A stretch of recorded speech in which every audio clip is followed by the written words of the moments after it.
Welcome to Abide in Liberty, a podcast empowering patriots everywhere to re-enthrone faith, family, and freedom as the bedrock pillars of liberty in education, our communities, and our nation. Hello, everyone. Welcome back to this week's Abide in Liberty episode. We're going to be doing today part 6 of our series on the miracles of the American Revolution. We've done 5 parts to this so far. It kind of started before No Screen November, and we did the 5th one just last week. So go back and listen to those if you haven't yet. It's going to make this episode so much more meaningful if you come into it with that background. So we left off last week with the Continental Army just kind of crawling out and thawing out at Valley Forge. They just passed this terrible winter. They'd gotten some help in the form of a German general who kind of toward the tail end of that winter whipped them into shape and got them into fighting form for the upcoming spring campaign. And from there, the Americans are better prepared. They're better trained than they've ever been before. You've got the British who had, kind of indulged themselves all winter long and grown soft, while the American army had become leaned and hardened and really ready to tackle anything. I mean, they had survived the horrors of Valley Forge. Now, from this point on, because the Americans are a little bit better prepared and are more skilled in battle, they've been drilled.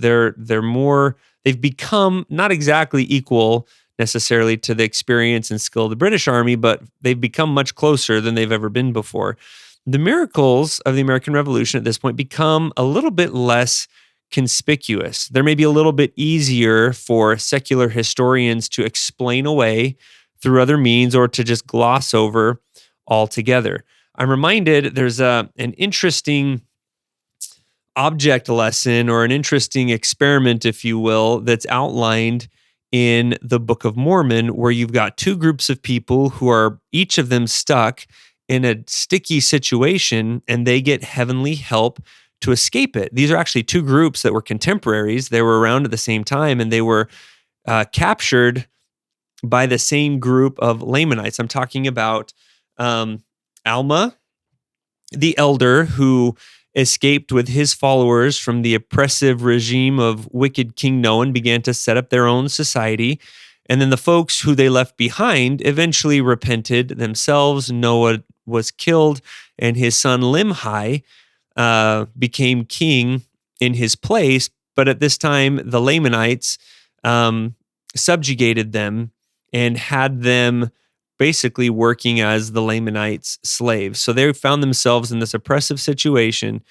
But in the case of Limhi, after some time and some severe hardship under the oppressive Lamanite rule, one of the king's advisors, a man named Gideon, recommended to him that they take some of the wine that the Nephites had become very good at producing. In fact, back during the reign of King Noah, it talks about how this entire people had become wine bibbers. This was kind of how they passed their time, lots of drinking. Now, under Limhi's rule, they weren't drunks like they were under King Noah's rule, but they still had the resources. They still had, the ability to make this wine, even though they were now under Lamanite rule. So what they did was they prepared wine for the Lamanites. They went and offered it to the guards of the Lamanites who were responsible for keeping them hemmed in, and the guards greedily took it, fell into a drunken stupor, fell asleep, and Limhi and his people were able to escape, and they make their way back to the main Lamanite body in Zarahemla.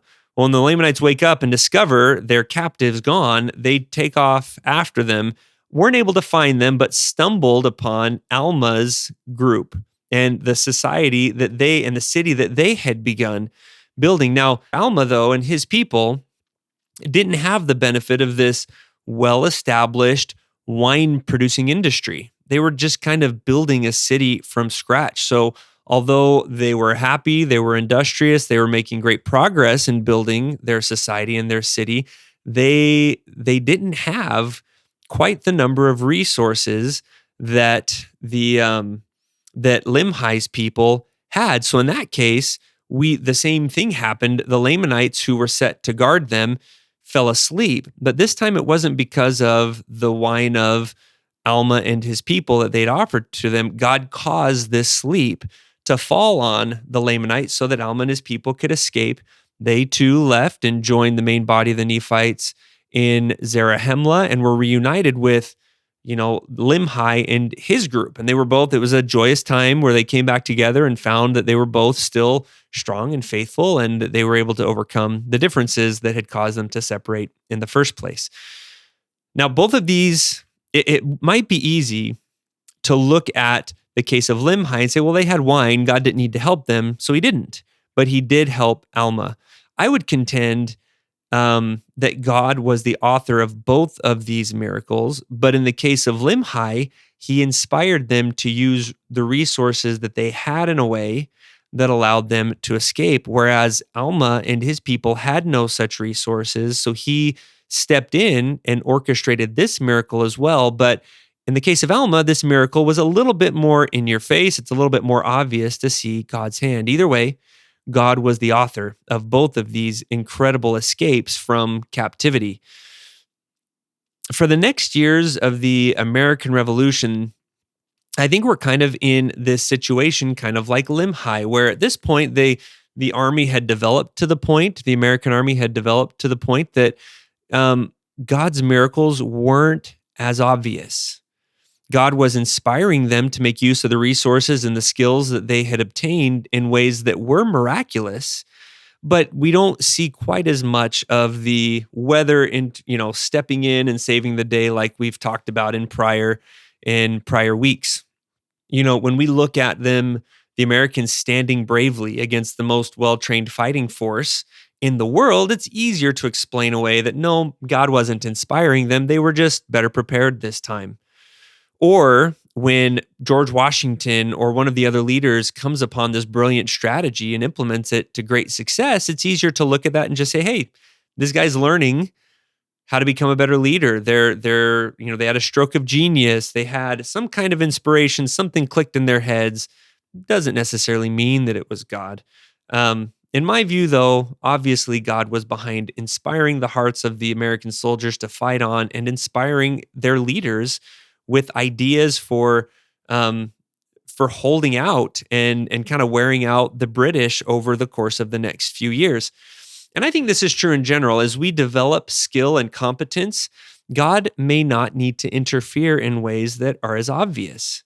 But that doesn't mean that he's behind us. In our country right now, we're incredibly blessed, incredibly prosperous. We've got all these modern conveniences, and it's easy to see that, no, God's not really involved. It's maybe harder to see his hand than say for Moses when they were trapped against the Red Sea and God parted the Red Sea. But just because it's not as obvious doesn't mean he's not there, and doesn't mean that his interposition on our behalf isn't just as miraculous and meaningful.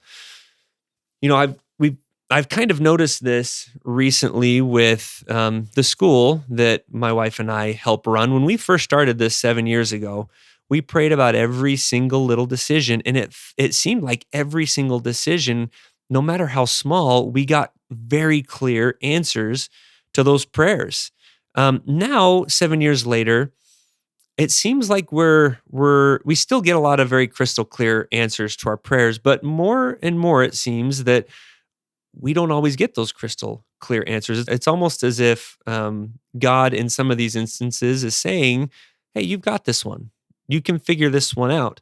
Now, that's not a reason for us to become proud or to think that we've got things figured out. The fact that, after 7 years, we're just now starting to get to the point where every decision that we come to on our own isn't a bad one that God needs to step in and correct is in itself a miracle. That the God of the universe and all that he has to pay attention to has been patient enough to provide us with 7 years of coaching, and that he's finally getting to the point where he's gotten through our thick, imperfect skulls enough that he can trust us to come to the right decision on our own on minor issues, and that he's been patient with us without removing the stewardship from us because of our imperfections, that's a miracle of astronomical proportions, in my view. That he can take someone as imperfect as me and pound even a modicum of sense into me over the course of 7 years is a miracle worthy of my undying praise for the rest of my life. I've got a long way to go yet, but maybe I'm starting to see that with an eternity of time and God's infinite patience, I can get there. And I think maybe this might be kind of where the American the Continental Army is kind of at this point. He's able to work miracles maybe a little more in the background or trust George Washington's decisions a little bit more because he's learned something along the way. But that doesn't make the ensuing years any less miraculous. Now, typically in history, when people gain a little competence, when they become experienced, when things become a little easier, this is where things tend to fall apart. Pride enters, dependence on God wanes, and we tend to get into serious trouble. And this is a major temptation. We see this repeated over and over again among the children of Israel in the Bible and among the children of Lehi in the Book of Mormon. In our personal lives, this is why it is vital that we attend church regularly, that we are reading our scriptures every day, and we're fostering and building our relationships with our families, because this is where we come face to face with our own imperfections. We're reminded by others who see things in ourselves that we can't, what we need to do to keep on moving. We face our own imperfection in these situations, and those are important reminders to keep us humble and to keep us moving in the right direction and to keep us growing. Now, spirituality was equally important for the Continental Army, and a couple things kept them from slipping into this cycle of pride. Number one, all of the hardships did not disappear. We still have the issue with an inept national Congress that couldn't raise enough funds. So a couple years after Valley Forge, we have another terrible winter where the soldiers are underfed, underclothed, and in just a miserable state.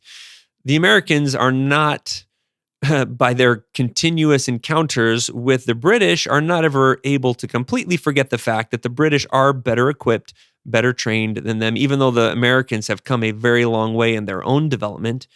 And number two, they had a leader in George Washington who refused to take credit for the successes that they had had. He continued to maintain a complete reliance on God, and he demanded the same of his soldiers, his leaders, and the army as a whole. Now, a lesser man, having lasted this long and pulled off this many miracles against the most powerful fighting force the world had ever seen, would have easily become puffed up, egotistical, and prideful.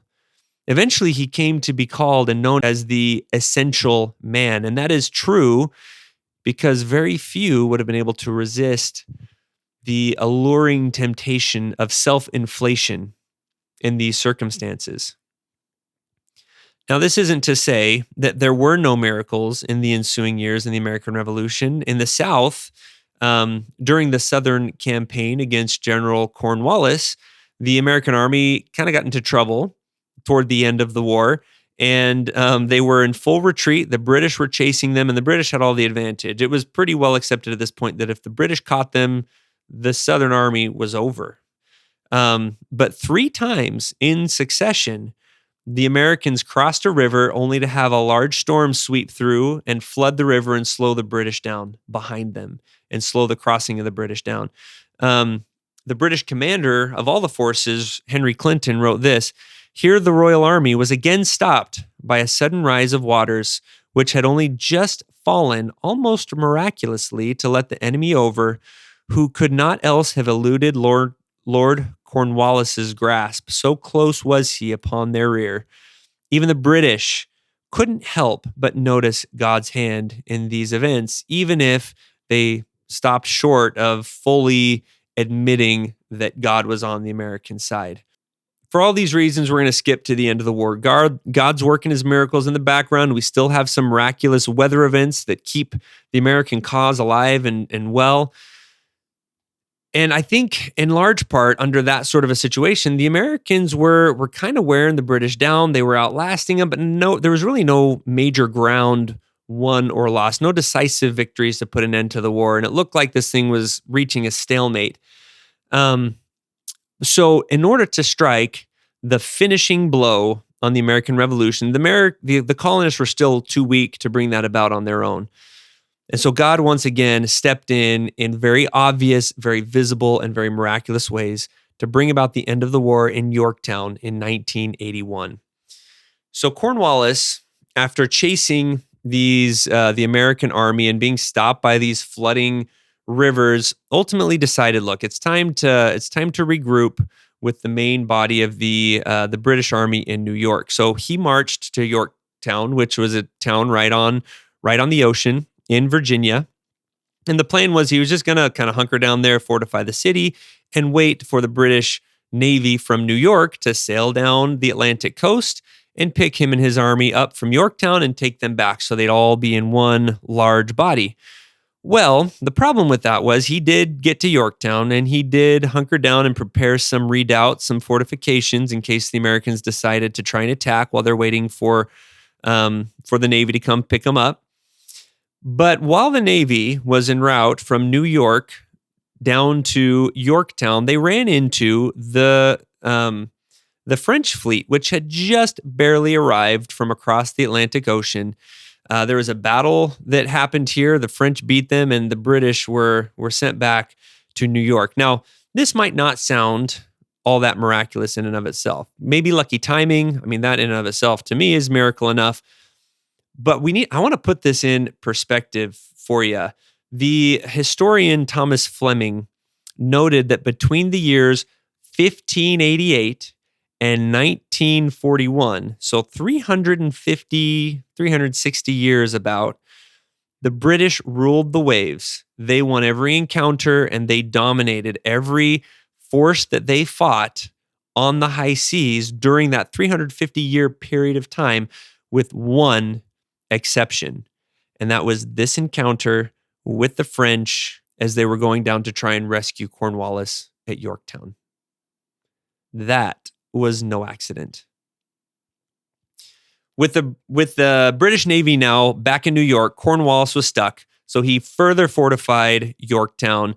The Americans began building trenches that kind of zigzagged their way up to the British fortifications, and as they were entrenched, they were shelling Yorktown. The Americans were they were in these trenches to protect themselves from the British, and they're digging these trenches closer and closer as the siege progressed through the ensuing days.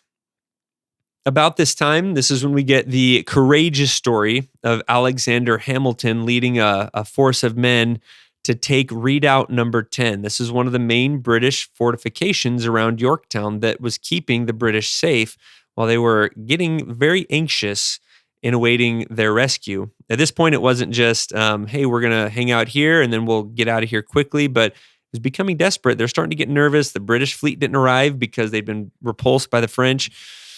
So in a pretty daring attempt, the French led a force to go take Redoubt number 9, and Alexander Hamilton led the second force to take Redoubt number 10. They unloaded their weapons, fixed bayonets, raced across the open ground, stormed this fortification, and through a couple of minutes of brutal hand-to-hand combat, were able to throw the British off. The French didn't have quite so easy of a time. It took them a little longer. They experienced a lot of other casualties, but ultimately they take these fortifications, which forced the British to withdraw further into Yorktown. About this time, Cornwallis is freaking out. He has no idea what to do. He gets word, though, that the British are going to try to get down again. So the British prepare they load up all of their army onto these ships. They're going to take these ships down, fight their way down through the French into Yorktown, unload their army, get Cornwallis out of there, and save the British army from defeat. Well, on the day that they were supposed to leave New York, this is what happened according to Thomas Fleming. On October 13th, and this was in 1981, the fleet was supposed to set sail when a tremendous thunderstorm swept over New York Harbor, Terrific gusts of wind snapped the anchor cable on one of the ships of the line, smashing her into another ship and damaging both of them. The British could not leave until the damage was repaired. So at this point, Cornwallis knows there's no help coming. He's on his own. So he, in a desperate attempt to get away, tries to cross the York River so he can get his army across and then march their way up to New York to join the main body of the British. So he may have been thinking he's going to try what George Washington succeeded in doing in escaping New York and sneaking his army across and getting away to safety. Well, the difference between those two situations is that God and the weather were on Washington's side then. God was not on Cornwallis's side. Cornwallis later wrote that when they started crossing the York River, the weather was calm, but then the weather changed suddenly to a most violent storm of wind and rain. With no help, no retreat, Cornwallis was forced to surrender. Now, as it happens in most wars, it was not immediately obvious at the time that this was the final battle, but the final major battle it was. There were a few minor skirmishes after that amounted to relatively little, but in short order, the British left New York, and a peace treaty with the British was eventually signed in Paris in 1783. Now, Washington, in writing about the Battle of Yorktown, said, "I take particular pleasure in acknowledging that the interposing hand of heaven in various instances of our preparations for this operation has been most conspicuous and remarkable." And again, this is another one of those fantastic examples of how obvious God's hand was in bringing about this incredible victory that never should have happened. Not only that, and I forgot to mention this earlier, but before deciding to attack Yorktown, George Washington, he actually wasn't really interested in Cornwallis at Yorktown. When he looked at the situation, he saw them on the ocean, easy evacuation for the Navy to come down. I mean, he saw all of that. That'd be really easy for that Navy to come down, scoop them up, and that there's very relatively little logical chance of there being any kind of decisive, victorious outcome in this battle. He was laser focused on, we've got to get New York back. That's the strategic point.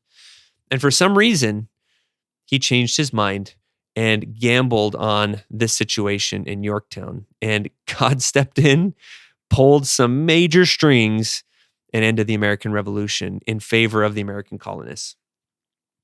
I want to read something from the Washington hypothesis that does a good job, I feel like, of summarizing just how unlikely it was that the Americans won this war. It says, shortly after the war, Charles Thomson, Secretary of the Continental Congress, proposed to Washington that the two of them collaborate on writing their memoirs of the entire war experience. After all, Thomson had been present during all the congressional actions, while Washington could account for the battles. Between the two of them, they could tell the entire story. However, upon outlining the project, they realized how the results simply did not add up. For no mixture of America's congressional or military maneuverings could explain the American victory.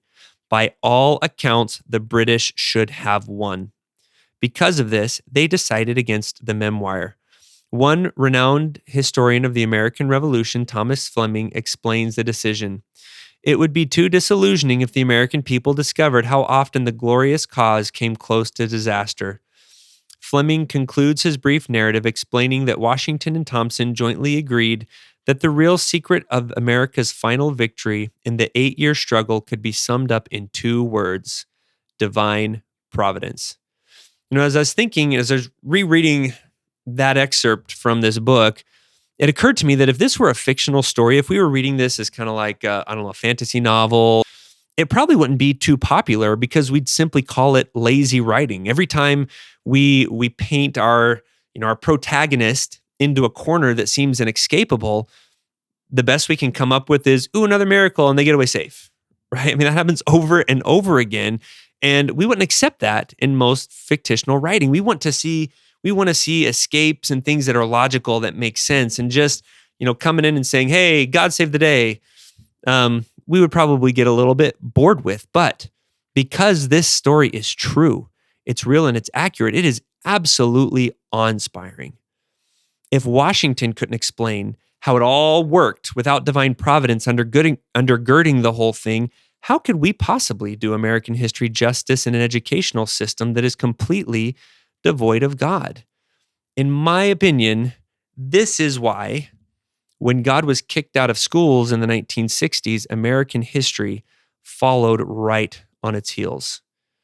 When you talk about these stories and you share these experiences, a teacher would start to sound almost idiotic if they were to, every time we got to one of these stories, say, and there's this great coincidence, and this never before seen storm came in and saved the day. And when you say that 5, 6, 7 times, and there's all of these miraculous instances that if things didn't work out just this way, the odds of this happening are astronomically small, the students would look at him and be like, are you kidding? We're expected to believe that there were this many coincidences to make this happen. You simply cannot do American history justice and come out of it sounding like a sane person without giving credit to its author, to God himself.